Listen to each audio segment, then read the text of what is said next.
Boa noite a quem eventualmente já esteja por aqui. A ideia, como de costume, é que quem estiver presente pode acompanhar desde já, mas de qualquer forma, como fica disponível para depois, pessoas que eventualmente não puderam estar aqui poderão acompanhar. Boa noite, Sérgio, que já comenta aí abaixo. E nós temos hoje uma conversa bem tranquila, na verdade, mas que pode ficar um pouquinho mais complexa ao longo do percurso. Nesses primeiros minutos, inclusive pensando que mais alguém pode se juntar a nós, eu vou comentar algo que... Boa noite Mário, Geraldo, boa noite Carmen também. Muito bom ter vocês aqui. Eu vou comentar rapidamente, lembrar algumas questões que nós comentamos no estudo aqui na comunidade, né, no estudo com alguns membros aqui da comunidade. São 5 minutinhos comentando isso, relembrando algumas questões. E em seguida a gente aborda o texto para o dia de hoje, né, o texto que eu selecionei, que é essa parábola do servo incompassivo, alguns vão dizer do credor incompassivo.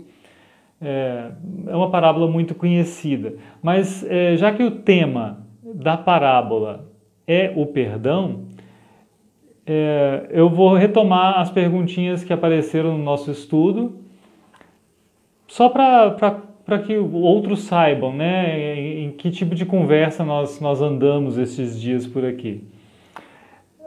Das perguntinhas que aparecem no estudo do caderno aqui do Igreja em Grupos, da IELB, né, nesse caderno, eu seleciono só 3 para lembrar aqui as respostas, o que apareceu, e em seguida a gente trabalha o texto em si.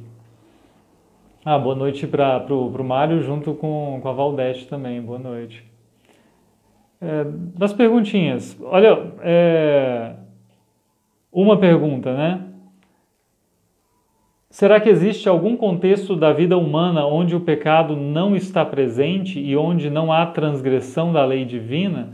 E isso, conversando, nós chegamos à conclusão um tanto fácil de que não, de que a vida toda da gente é repleta de pecados e em qualquer tipo de relacionamento, em todos os âmbitos, nós podemos certamente pecar, né? Não é algo difícil de acontecer.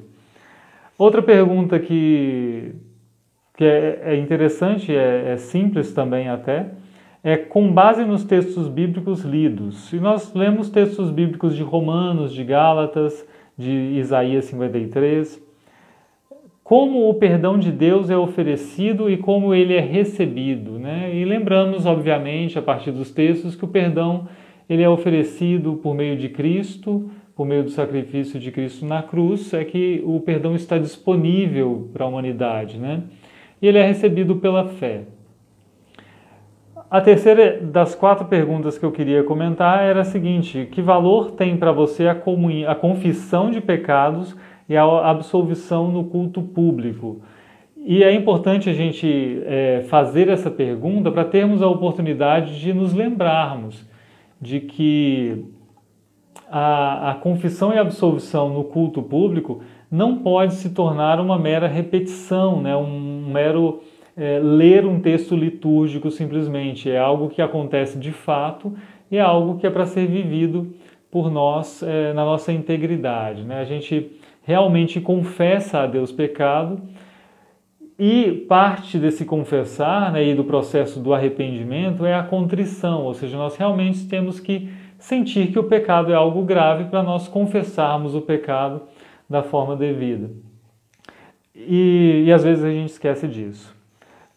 Outra pergunta, e a última que eu queria comentar dessa, antes de começarmos efetivamente o estudo, é a seguinte: como poderíamos ou deveríamos praticar a confissão e a absolvição particular? E isso é um tema menos falado na igreja hoje, né, entre luteranos, mas nós nos lembramos naquele dia de que a Confissão de Augsburgo diz que a confissão particular, que é aquela entre uma pessoa e o pastor, é algo que não devia cair em desuso, e que os luteranos afirmavam ali que não deixariam cair em desuso. É claro que você não depende da confissão particular para ser perdoado. É claro que mesmo na confissão de Augsburgo já fica claro que não é necessário enumerar todos os pecados para haver perdão, não é nada disso. Mas eu lembro que para algumas pessoas e ao longo da vida em algumas situações é importante talvez ter esse contato mais direto com o pastor e poder conversar com ele, abrir o coração e receber então a palavra de perdão diretamente para essa pessoa, né, e não no âmbito maior de um público maior do culto público. Foi mais ou menos isso que nós conversamos. Obviamente lembramos da bênção que é sermos perdoados e podermos perdoar também. Questões importantes que apareceram, por exemplo, quando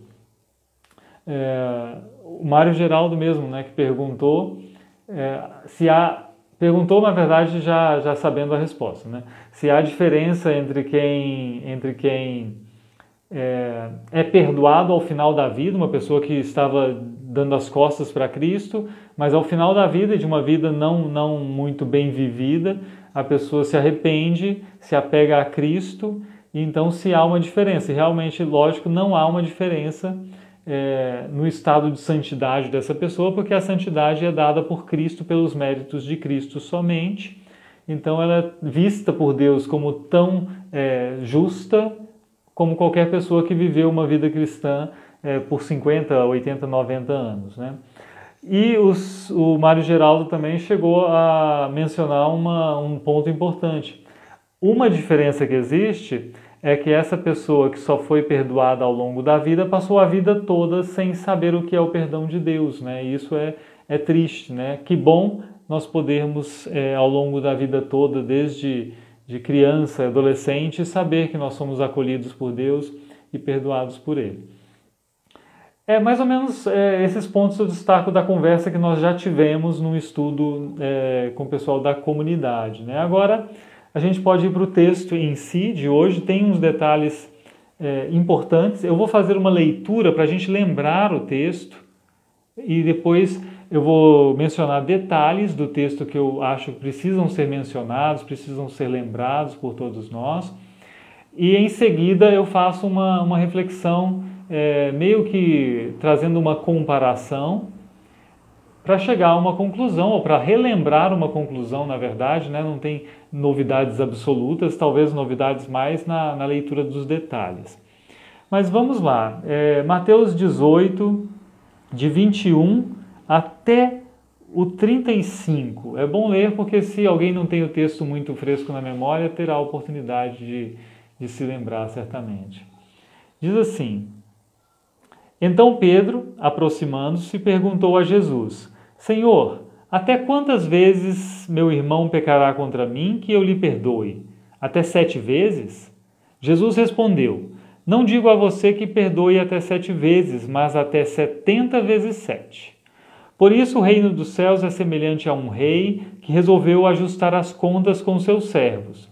E passando a fazê-lo, trouxeram-lhe um que lhe devia 10.000 talentos. Não tendo ele, porém, como pagar o patrão, ordenou que fossem vendidos ele, a mulher, os filhos e tudo o que possuía, e que assim a dívida fosse paga. Então o servo, caindo aos pés dele, implorava: Tenha paciência comigo e pagarei tudo ao Senhor. E o senhor daquele servo, compadecendo-se, mandou-o embora e perdoou-lhe a dívida. Saindo, porém, aquele servo, encontrou um dos seus conservos, que lhe devia 100 denários.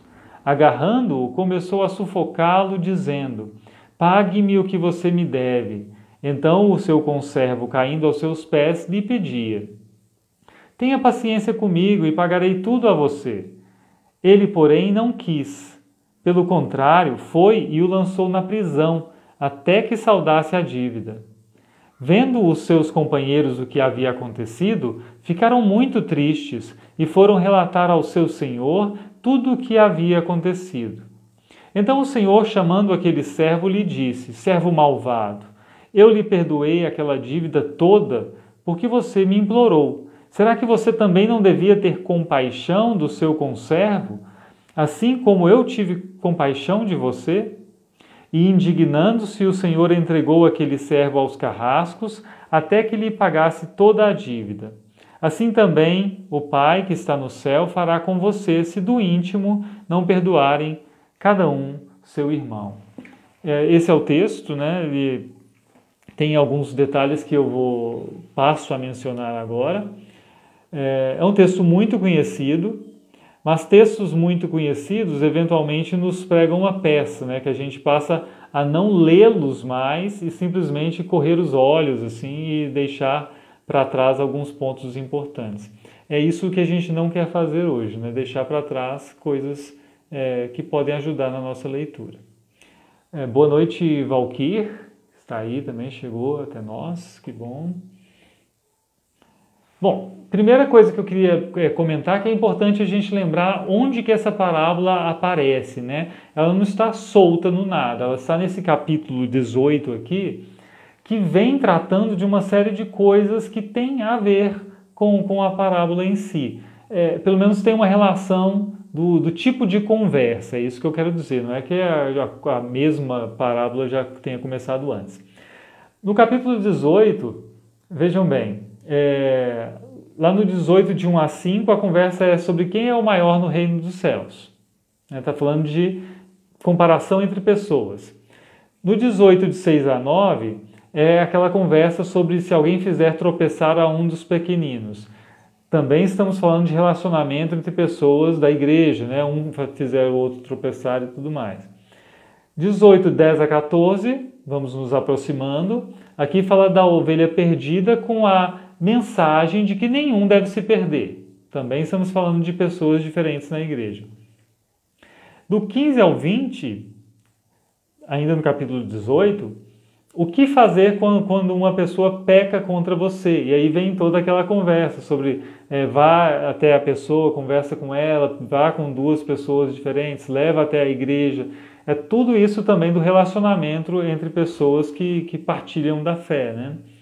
E aí vem a pergunta de Pedro. E aí começa o nosso texto. A pergunta de Pedro vai dar o ensejo para Jesus contar essa parábola que quer resolver a pergunta de Pedro, né? Quer deixar bem assentada a resposta de Jesus. Então vem a parábola. Boa noite, Raquel, também, que escreve aqui para a gente. Uma ótima noite. E vamos ao primeiro detalhe. A pergunta de Pedro, né? Até quantas vezes meu irmão pecará contra mim que eu lhe perdoe? Até aqui a pergunta é totalmente tranquila. Qualquer pessoa poderia perguntar isso, até por uma dúvida mesmo, assim.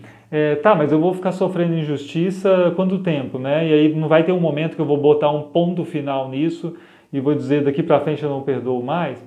Mas Pedro vai além. Pedro ainda pergunta assim, até 7 vezes? Ele tem uma hipótese, né? Vamos tentar. Será que é 7 vezes, Jesus, tá bom? Jesus vai discordar. Uma questão que surge, e aqui é uma questão que é um detalhe que eu acho que não devemos deixar passar, é o porquê Pedro pergunta por 7 vezes, né? Boa noite, Clene, que chegou aqui também. Por que 7 vezes?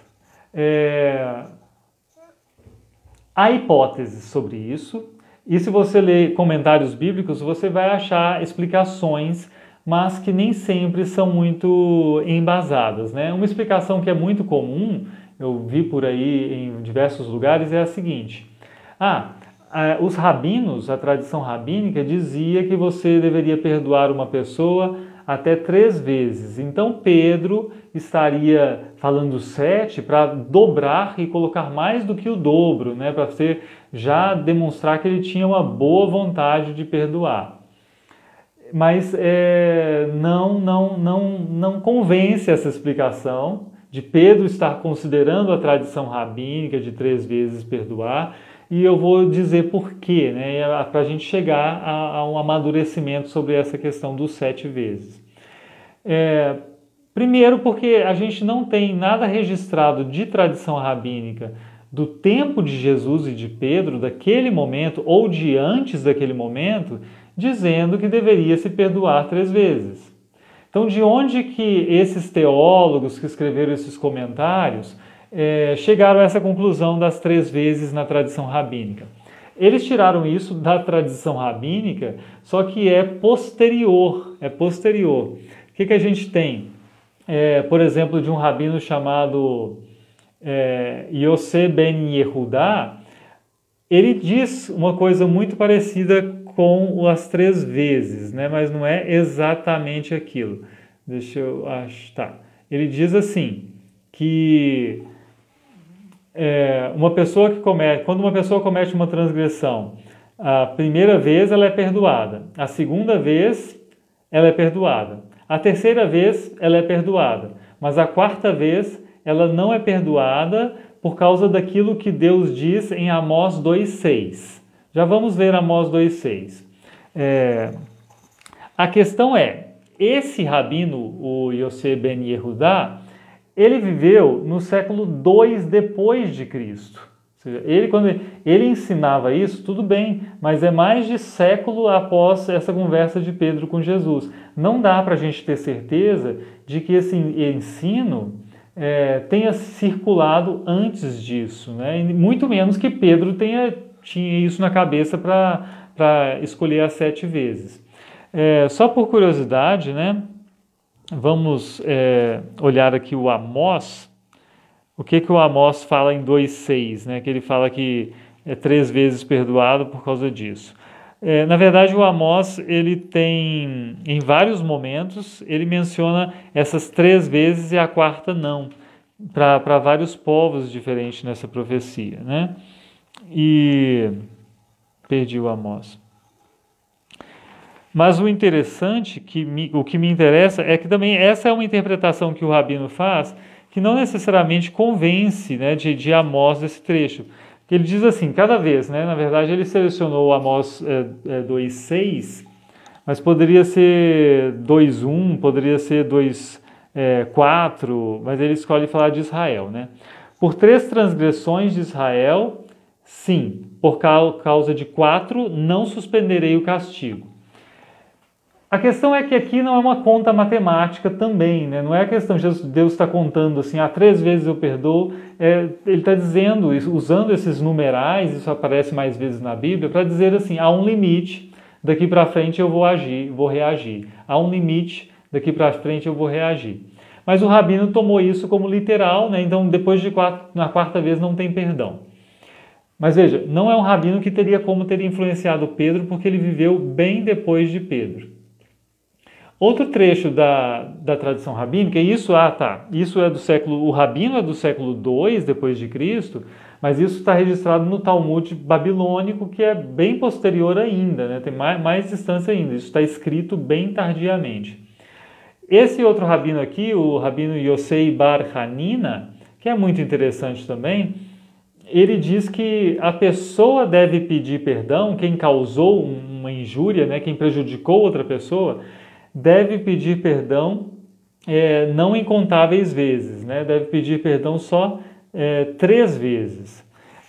Só para vocês entenderem, é interessante como que ele chega à conclusão de que a pessoa deve pedir perdão 3 vezes e não 4. Ele está lendo Gênesis 50:17, que diz assim,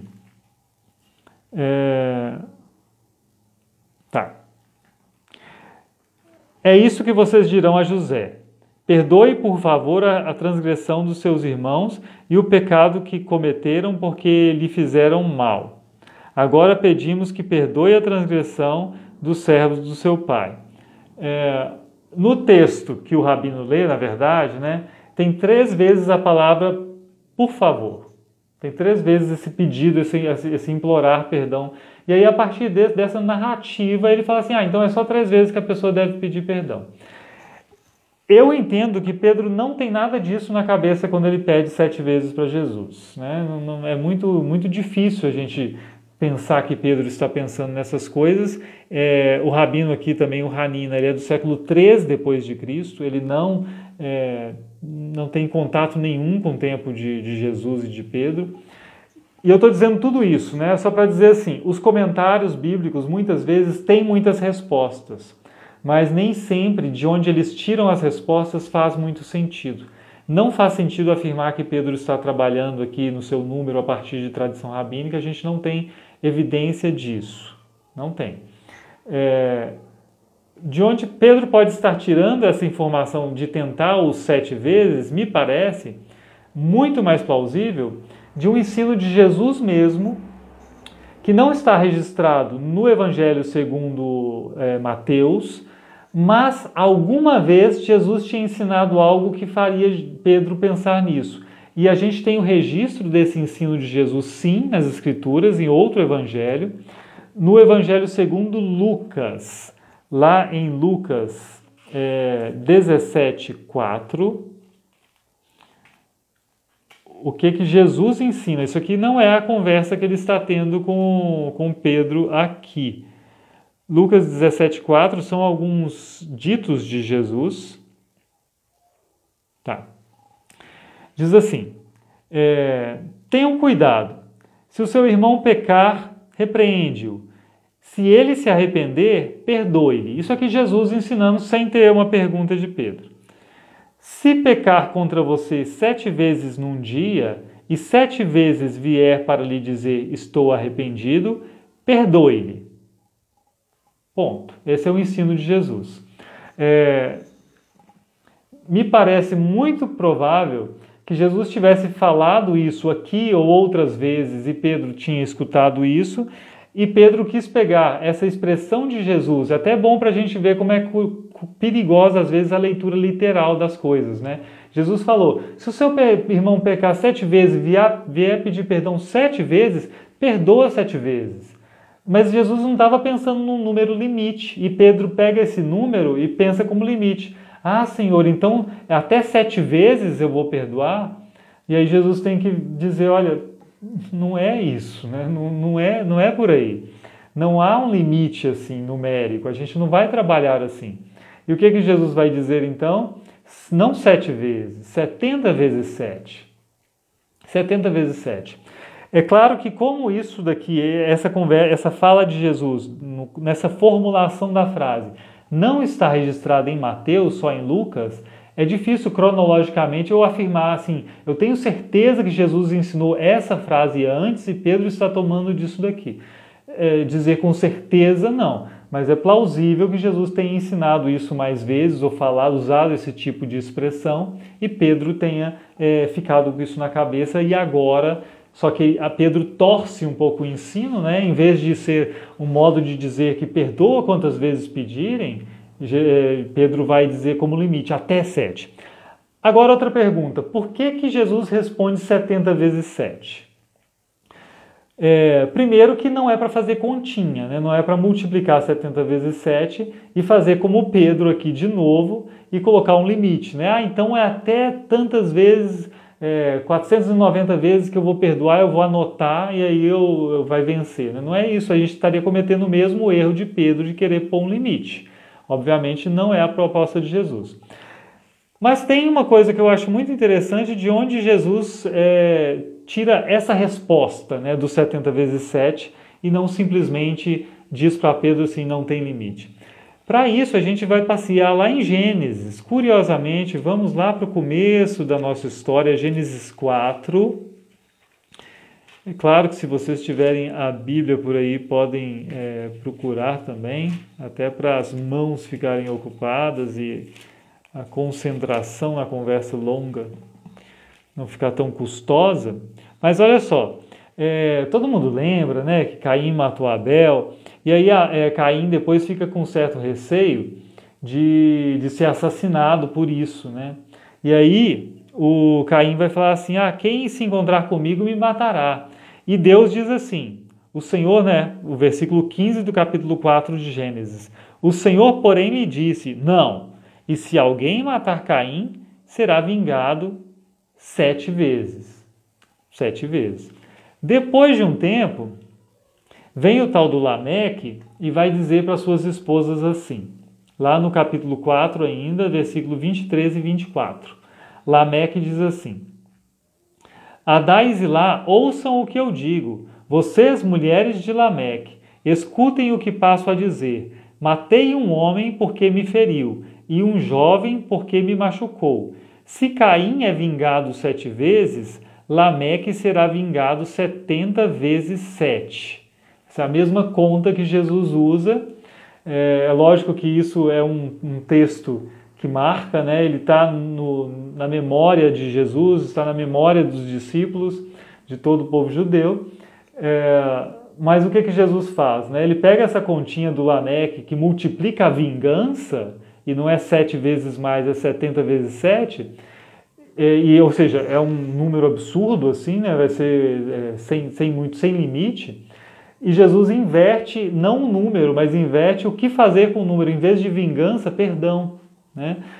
Não é vingar 70 vezes 7, é perdoar 70 vezes 7. E se a vingança na cabeça de Lameque perdia o limite, aqui em Jesus o perdão perde o limite. Né? O perdão não tem mais esse limite numérico. Então 70 vezes 7. Mas é interessante pensar esses números, né? Eles não são tão ao léu assim, né? Eles estão com um texto na cabeça, que é esse texto de Gênesis, aparecendo na conversa, né? Só que retrabalhado e enfatizando o perdão. Outro detalhe interessante de mencionar é o tamanho da dívida desse servo, né? Que são aqui, segundo essa tradução, acho que dá 10 mil talentos, né? E aí uma coisa que a gente faz geralmente é tentar identificar o valor desses talentos. E isso é praticamente impossível. A gente não tem exatamente quanto valeria o talento, não porque não exista registro disso, existe. Mas o talento era uma medida que variava de lugar para lugar. Então a gente não tem certeza se no Evangelho isso está sendo usado como a medida de talento da Ática, ou a medida de talento, por exemplo, da região da Síria, que é o mais provável. Se for a região da Síria, é uma quantidade, né? É um valor menor um pouco, mas de qualquer forma, seja qual for a medida desse talento, isso é só para dizer que a gente não tem exatamente, embora alguns comentários também vão afirmar, né? Isso é tanto. O importante é um valor absurdo, é um valor que uma pessoa simplesmente não conseguiria dever, na verdade, né? Por isso, criam-se algumas hipóteses de que essa dívida não fosse de uma pessoa comum, hoje nós diríamos assim, né, de uma pessoa física. É possível que essa dívida fosse desse servo, que ele tivesse cuidando de uma região administrativa, de alguma coisa, e por isso ele tivesse uma dívida tão volumosa assim, que é uma dívida que uma pessoa não era capaz de pagar. Uma pessoa, mesmo com o seu trabalho da vida inteira, não pagaria isso, né? É impagável. É interessante isso, né, de pensar essa pessoa, quem que seria um governador de uma região ou não, mas outra coisa bacana da gente aproveitar a parábola para lembrar de como se lê uma parábola é que a parábola é uma historinha de Jesus. Ela é uma história fictícia para ensinar alguma coisa por meio dela. Então ela não é algo que aconteceu de fato, né? Então nós não temos um reino específico que tenha vivido tudo isso, né? Tem toda uma discussão, até as leis que Jesus menciona aqui, de torturar, de vender a família toda, isso não condiz muito com aquele contexto, mas Jesus está criando uma hipótese, né? uma ficção para ensinar uma verdade. Então não se preocupem de identificar tudo, quando foi que aconteceu isso. Não aconteceu isso, né? Isso é tudo uma história para Jesus ensinar outra coisa. Isso não tem problema nenhum, todo mundo sabe disso. Então os valores também aqui eles são mais importantes para se entender. É uma dívida impagável, a desse sujeito. A do outro sujeito, a do conservo, né, que não vai ser alvo de misericórdia, já é uma dívida pagável, é uma dívida que uma pessoa labutando muito com seu tempo de vida e com alguns meses ou pelo menos alguns anos, ela conseguiria pagar essa do que o servo não quis perdoar, né? Agora tem uma coisa que eu acho interessante também, um detalhe, que são os pedidos que eles fazem. Isso a tradução mais recente da Bíblia nos traiu um pouquinho, porque ela diferenciou os pedidos. Mas vejam só, lá no 26, o servo que foi perdoado pelo rei pede assim: tenha paciência comigo, eu pagarei tudo ao Senhor. Lá no versículo 29, o conservo que vai implorar o perdão do servo que foi perdoado, pede assim: tenha paciência comigo e pagarei tudo a você. A primeira diferença aqui é que uma forma de tratamento lá está senhor, né, porque está falando com o rei, e no outro aqui está falando usando você. No texto grego em si não tem diferenciação nenhuma. Os dois estão falando a mesma coisa, né? Não tem essa diferenciação. O tradutor pensou assim: não, está falando com o rei, então vamos colocar isso aqui de uma forma mais respeitosa. E a única diferença que tem, na verdade, e que sumiu aqui na tradução é a seguinte: o primeiro lá, o que é perdoado pelo rei, ele diz assim: pagarei tudo a você. Te pagarei tudo, no outro texto. O conservo não usa a palavra tudo. Aqui na tradução apareceu a palavra tudo. Tenha paciência e pagarei tudo a você. Esse tudo na segunda vez não aparece. Simplesmente pagarei a você. Até porque esse tudo aqui, ele é enfático, né? O primeiro diz tudo justamente porque é uma quantia tão impossível que ele faz questão de tentar dizer, né? Eu vou pagar tudo isso. O outro nem diz, não é uma quantia tão absurda assim, eu pagarei a você. São detalhes, né? Detalhes mas que, assim, eu gostaria que o texto ficasse igual, mais parecido num pedido e no outro, para a gente perceber que a situação dos dois é semelhante. Isso Jesus está marcando, né?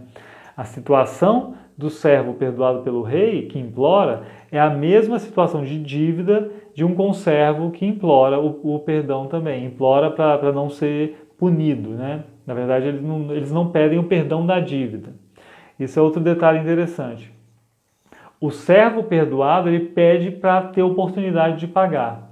Mas o Senhor diz: não, eu me apiedei e perdoo a dívida, né? Não tem essa necessidade de pagar mais. Esse valor absurdo de dinheiro que ele devia, isso enfatiza então o absurdo que é esse perdão, né? O absurdo que é esse perdão. E por esse absurdo do perdão, esse sujeito deveria estar muito feliz e também não ficar querendo que o outro, forçando o outro a pagar a sua dívida muito menor, né? Ele também deveria ter essa experiência sendo levada aos outros, né? E falar assim: nossa, eu fui perdoado ali um negócio que realmente era impossível pagar, então eu não vou ser duro com você que me deve tão menos, né? Mas de qualquer forma, é importante, o pedido dos dois é muito semelhante, embora a situação do perdoado seja muito pior, porque a dívida dele era uma dívida impagável. Pois então, vê se tem mais um detalhe, né? Tá. Então, esses são os principais detalhes assim que eu acho que passam despercebidos. E como todo mundo lembra, né? O que é o desfecho da parábola. Agora eu queria comentar essa parábola para a gente ver a profundidade do ensino de Jesus e como ele não é um ensino comum. Talvez a gente aprenda assim, como a gente viveu nesse ambiente cristão, em que já se fala tanto da necessidade de perdoar, a gente pode acabar pensando que Jesus está falando uma coisa muito normal e muito nada novo, né? Nada que os discípulos mesmos perceberiam como tão importante assim. Mas eu faço uma comparação para mostrar que, na verdade, Jesus ensina algo bem diferente. Essa comparação é com o judaísmo atual. Vou fazer uma comparação com o judaísmo do nosso tempo, né? Um texto, na verdade, de 2013, escrito por judeu para tentar explicar o Yom Kippur. Yom Kippur é o dia do perdão, né? O dia de cobrir pecados no judaísmo. E aí esse pessoal, o rabino que escreveu o texto, ele estava preocupado e ele vai dizer o seguinte: olha só, Não somos a religião de virar a outra face, de dar a outra face. Parte do problema que os judeus estão falando, né, que nós temos, é que a intenção, o propósito do Yom Kippur se transformou, e transformou aqui, perdeu a forma original, né, sob a influência da versão de perdão do cristianismo. Ou seja, um judeu de 2013 reclamando que a noção judaica do Yom Kippur, do Dia do Perdão, está sendo pervertida por uma influência do pensamento cristão sobre o perdão. Isso vai ajudar a gente a entender qual que é a diferença, né? Um pouco adiante, vem outro rabino também de 2013, que vai dizer assim: não somos a religião que diz devo perdoar a todos automaticamente. Nossa religião diz, judaísmo, tá? Não somos nós. Nossa religião diz, preciso ver se você entende que o que fez é errado, se tomou medidas para que você não o repita e está fazendo um sincero pedido de desculpas para mim. Então, considerarei perdoá-lo. Né? Isso aqui, eles estão falando de perdão entre pessoas, não é pecado contra Deus. A tradição rabínica, aí sim, lá do século III, século II, já fez uma diferenciação entre pecar contra Deus e pecar contra as pessoas. Pecar contra Deus é perdoado simplesmente você se relacionando com Deus. O pecado que você cometeu contra outra pessoa, na tradição judaica, você tem que ir até outra pessoa e resolver tudo com ela para ela decidir se te perdoa ou não. Mas veja que ele marca assim, nós não temos obrigação nenhuma de perdoar, é uma coisa que nós vamos decidir aí.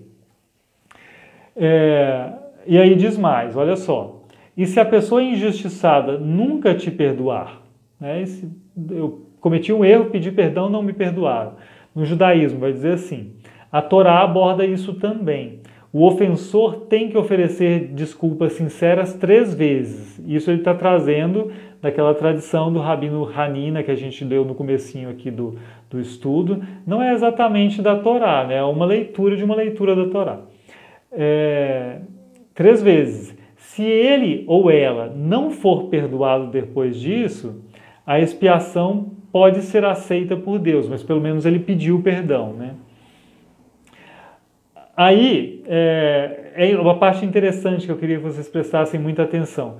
Precisamos, é o Rabino falando, precisamos ser o exemplo de como queremos que Deus nos trate. Seria hipócrita da nossa parte pedir perdão de Deus, mas não dá-lo aos outros. Você vai pensar assim, é parecido com o que a gente diz, mas não é igual. Tem uma diferença pontual aqui que a gente precisa observar bem. Ele está dizendo assim, precisamos ser o exemplo de como queremos que Deus nos trate. Ou seja, no nosso perdoar, nós damos o exemplo para Deus de como queremos que Deus nos trate. Nós vamos concordar aqui, né? Seria hipócrita da nossa parte pedir perdão de Deus, mas não dá-lo aos outros. A diferença, e aqui que está a importância, né? E eu acho que tudo que eu queria dizer de importante nessa noite vem agora, é que nós não, com o nosso perdão, nós não damos um exemplo para como queremos que Deus nos trate. Na verdade, Deus já nos tratou de uma forma e o nosso perdão é uma reação, é uma extensão dessa forma como Deus nos tratou. Não é um exemplo para Deus ver, é uma reação ao que Deus fez. E aí está a diferença. Ele diz, né, os rabinos vão dizer hoje em dia, né, nós perdoamos porque afinal de contas Deus nos perdoou. Mas aqui que está uma questão do perdão de Deus como entendido por nós cristãos, que talvez ajude a gente a perdoar as pessoas também. O perdão que Deus nos dá não é simplesmente assim, nós cometemos um erro contra Deus, nós vacilamos aqui e ali, e Deus olha lá de cima e diz assim, tá perdoado. Não é isso, né? O perdão que nós recebemos de Deus, e todo o perdão que nós recebemos de Deus, está diretamente ligado ao fato de que o Filho, Deus Filho, se encarnou, sofreu na cruz, né? Foi obediente, sofreu morte de cruz, sangrou por nós para pagar pelo nosso pecado e assim obter para nós o perdão. Ou seja, o que eu quero dizer? é que para a gente não é simplesmente assim, o fato de Deus me perdoar me leva a perdoar o outro. Sejamos um pouco mais completos nessa afirmação.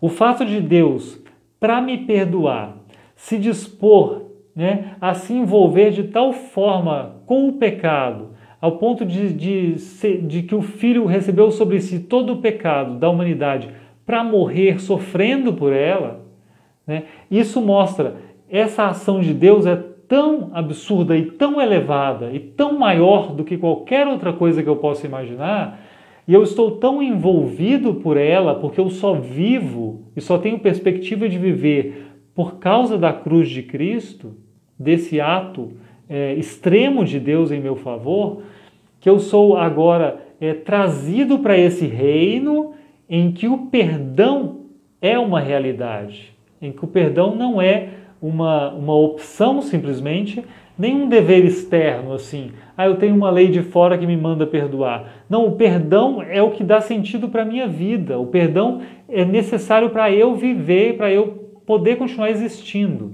E eu vivo dentro do perdão de tal forma que eu perdoo também. Né? A reação do cristão é não pensar assim, eu vou ver se eu te perdoo. Não, a reação do cristão é, eu estou querendo te perdoar. A primeira disposição que o cristão tem eu sou ofendido por isso, eu quero perdoar. Até aqui essa conversa, né? E aí vem só uma relação com o Pai Nosso, para enfatizar isso, né? No Pai Nosso nós aprendemos a mesmíssima coisa que nós aprendemos nessa parábola. O Senhor é tão compassivo que perdoa uma dívida que é impagável, que eu vou perdoar essas pequenas dívidas que são completamente pagáveis e compreensíveis, porque eu sou imperfeito, como é imperfeita a pessoa que pecou contra mim. Eu vou viver esse perdão. O Pai Nosso a gente diz, né, perdoa as nossas dívidas assim como nós também perdoamos aos nossos devedores. Nós conversamos sobre isso muitas vezes também, dizendo que isso é importante, tão importante que além do Pai Nosso, no final ainda Jesus enfatiza isso dizendo, pois se não perdoardes os pecados que foram cometidos contra vocês, como é que o Pai... Se Jesus ensina isso no Pai Nosso, deixa isso para a gente repetir na oração e aprender, repete isso na explicação e ainda tem essa parábola aqui para a gente não se fazer de desentendido, né? É importante mencionar, né? Até por causa desse percurso a gente pode se enganar. O perdão de Deus não é uma reação ao fato de perdoarmos, como se assim, eu perdoei o meu amigo, eu tenho mérito para ser perdoado. Não é isso, né? O perdão de Deus é o mérito de Cristo na cruz e eu sou trazido para esse âmbito em que eu sou convidado, exortado e levado a perdoar também. Agora, eu disse que o perdoado quer perdoar.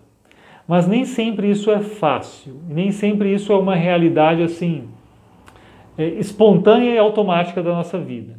Até por isso a gente precisa desse alerta de Jesus para nos lembrar desse nosso papel também. E a questão por que é tão difícil perdoar? Né? E se é tão difícil perdoar, o que eu faço? Em muitos casos, felizmente na maioria dos casos, o perdão é algo que a pessoa cristã vive com alguma tranquilidade, né? Mesmo que ela guarde uma mágoa durante uma noite, durante um dia, mas ela põe a cabeça no lugar, a raiva se aquieta, ela ora bom, eu vou perdoar, eu fui perdoado por Deus, eu também sou imperfeito, e resolve. Em alguns casos mais graves, né, não sejamos fantasiosos, isso pode ser muito mais difícil. Isso é difícil por causa da nossa imperfeição. A mesma imperfeição que me faz cometer pecado contra pessoas, também me faz ter dificuldade de perdoar pessoas. Essa imperfeição que mora dentro da gente, né, a nossa velha natureza,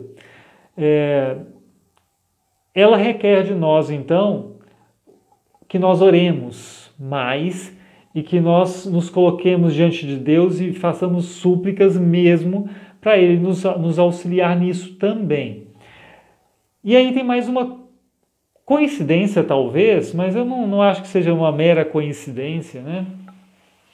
Do que nós temos na oração do Pai Nosso e do que nós temos nessa parábola aqui. No Pai Nosso, depois de pedirmos, né, de perdoar as nossas dívidas como nós perdoamos, a gente pode até olhar em Mateus mesmo, como Mateus formula isso, né, como ele registra a oração do Pai Nosso, porque tem a outra petição que também vai ser importante, né? Olha só. Perdoa as nossas dívidas, assim como nós também perdoamos aos nossos devedores, e não nos deixes cair em tentação, mas livra-nos do mal, né? Esse mal aqui, que eu estou pedindo para livrar-me do mal, é o mesmo termo que aparece aqui na parábola quando o Senhor recrimina o servo que não perdoou o conservo. Ele diz assim, lá no versículo 32 do capítulo 18. Então o Senhor, chamando aquele servo, lhe disse, servo malvado, eu lhe perdoei aquela dívida toda porque você me implorou. Esse malvado aqui, e o mal do livra-nos do mal, é o mesmo adjetivo, que é poneros em grego, se alguém tem interesse nisso, né? Mas é o mesmo adjetivo, lá na oração do Pai Nosso, ele está substantivado, né? O mal, que a gente fala assim, substantivo, um adjetivo, livra-nos do mal. E aqui eu poderia traduzir, servo mal, né? Servo mal, eu te perdoei, você não perdoou. Isso me leva a uma conclusão, e aqui não é só exegese, né? Isso é um pouco de uma liberdade um tanto poética, mas me parece fazer sentido. Eu devo orar o Pai Nosso também aqui no Mas Livra-nos do Mal, não pensando simplesmente em livrar-me do diabo, dos males que me possam acontecer, mas também do mal que há em mim, né? do mal da minha velha natureza. Livra-me do mal, Senhor, porque sem eu ser livre do mal que há em mim mesmo, eu não vou perdoar as pessoas devidamente. Livra-me do mal para eu não ser um servo malvado, depois que não perdoa o meu conservo, né? E isso eu acho importante de ser enfatizado para a gente lembrar que se é difícil perdoar, uma coisa que a gente nunca deve fazer é assim, eu não consigo perdoar, então não vou te perdoar. O que eu devo fazer eu não estou conseguindo perdoar, então eu vou me ajoelhar diante de Deus e vou pedir, Senhor, livra-me dessa barreira que eu tenho dentro de mim, que é resultado do pecado que habita em mim, livra-me disso para eu conseguir perdoar essa pessoa, para nós podermos viver, para ela não ficar com essa pendência na cabeça, nem eu, para a gente poder seguir em frente. Isso é interessante, né? Eu queria dizer isso, esse é o que eu queria ensinar, assim, lembrar você hoje, na verdade, né? E aproveitar o que eu quis fazer também, né, dessa leitura da parábola, que para alguns pode ter parecido um pouco maçante, porque eu mencionei detalhes um pouco técnicos, um pouco chatos de se mencionar, né? Mas tudo bem, eu disse que isso aqui era um estudo bíblico, né? Não é um momento devocional simplesmente, então a gente tem direito de gastar um pouco mais de cérebro também.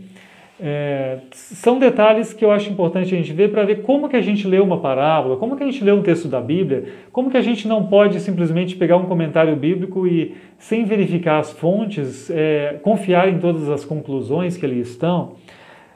Por exemplo, né, só um último exemplo, se vocês têm força para aguentar um último exemplo, aqui na parábola de Mateus 18, aparecem os companheiros do conservo, né, os outros conservos que vão contar para o Senhor o que aconteceu.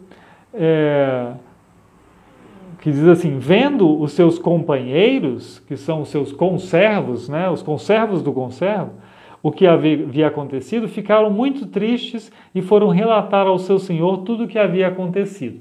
Tem comentarista que vai dizer assim, esses conservos aqui provavelmente são os anjos, ou provavelmente representam aqui as pessoas da igreja, os santos que vão fazer preces diante de Deus. Isso não é necessário. A parábola tem um ensinamento muito pontual. A gente não precisa ficar encontrando correspondente na interpretação para cada elementozinho. Esses conservos que aparecem aqui contando para Deus, eles aparecem para a história fazer sentido, para a narrativa ter um começo, um meio e um fim. O Senhor precisava ficar sabendo do que aconteceu depois, né, do servo que mandou prender o conservo. Ele precisava ficar sabendo disso, então Jesus conta que algumas pessoas contaram. Mas não precisamos encontrar um significado para essas pessoas, né?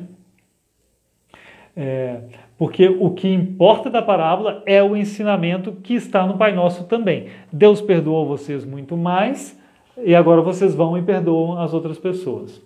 E é isso que a gente precisa lembrar. Pois então, era até aqui que eu queria comentar com vocês, né, e fazer esse breve estudo. Espero que tenha servido de algo, né?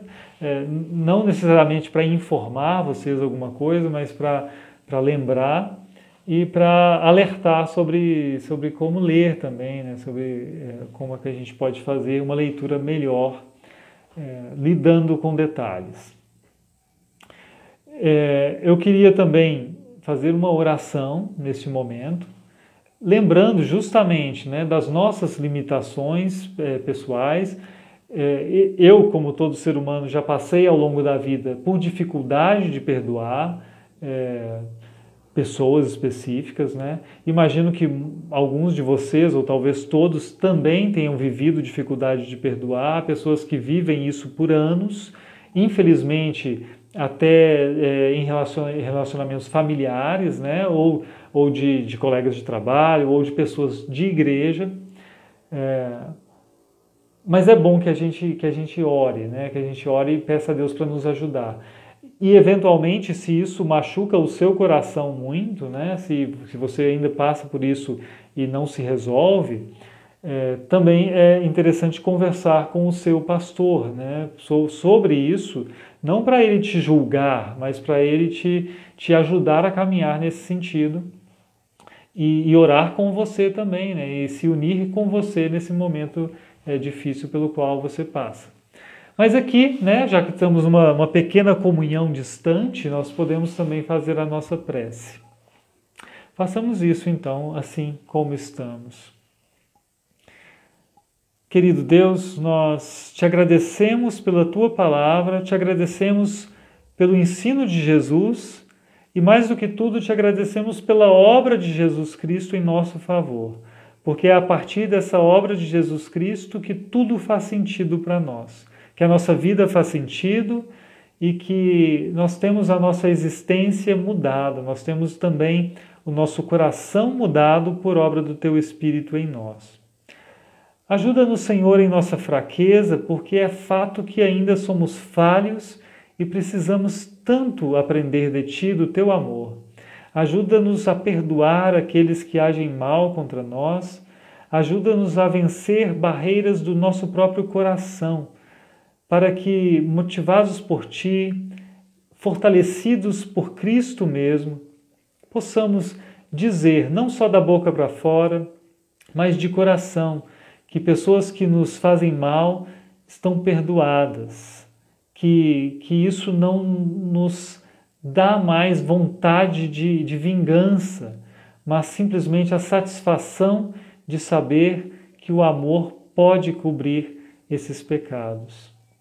Ajuda-nos, Senhor, esse é o nosso pedido hoje, porque somos mesmo imperfeitos e ainda há maldade em nós.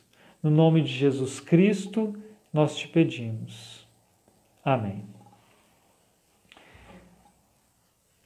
Pois então, gente querida, que Deus os abençoe. Eu dou boa noite aqui a pessoas que chegaram depois, né?